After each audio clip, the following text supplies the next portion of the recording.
Madhubabu pension योजन 1026 जन हिताधिकारी मानू भत्ता बंटन। कटक जिला आठगड़ ब्लॉक आठगड़ पंचायत समिति परिसर में 1026 जन नूतन हिताधिकारी मानू 11,18,000 टंका भत्ता प्रदान अवसर में आठगड़ विधायक तथा कृषि मंत्री रणेन्द्र प्रताप स्वाई मुख्य अतिथि भाव जोगदे 92 जन हिताधिकारी डिसेम्बर जनवरी और फेब्रुआरी मास 2000 हिसाब से 1,84,000 टंका और 934 जन को 1,000 लेखाएं फेब्रुआरी मास 9,34,000 टंका आठगड़ ब्लॉक पक्षर प्रदान कर। आठगड़ नृसिंह राउत को रिपोर्ट हर्षिका मीडिया। शुणु आम निर्वाचन मंडल आठगढ़ पाखापाखि 22,000 लोक आम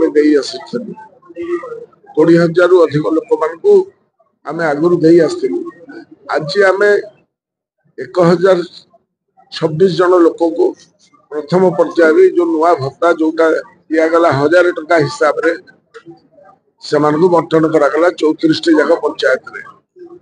यह कार्यक्रम आम प्रिय मुख्यमंत्री निर्देश जो भाव में दरदाम वृद्धि होभली भाव में स्ट्रेस एंड स्ट्रेन हो जो थे कि गरीब लोक जो माने कि आमर निम्न मध्यवित्त परिवार लोक जो मान बयस हो जो माने 500 टंका चली पारे ना से 1,000 टंकार व्यवस्था कराला। 500 टंका बढ़ागला एवं जो मैंने 750 टंका पाउथली से 1,250 टंका पाइबे और जो मैंने 1,250 टंका पाउथली से 2,000 टंका पाइबे और जो मैंने बुढ़ाकार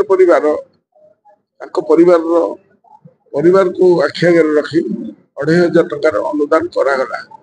ता सहित विभिन्न स्कीम रे काम जो माने करूछथि पाचक पाचिका माने भत्ता प्रदान करागला।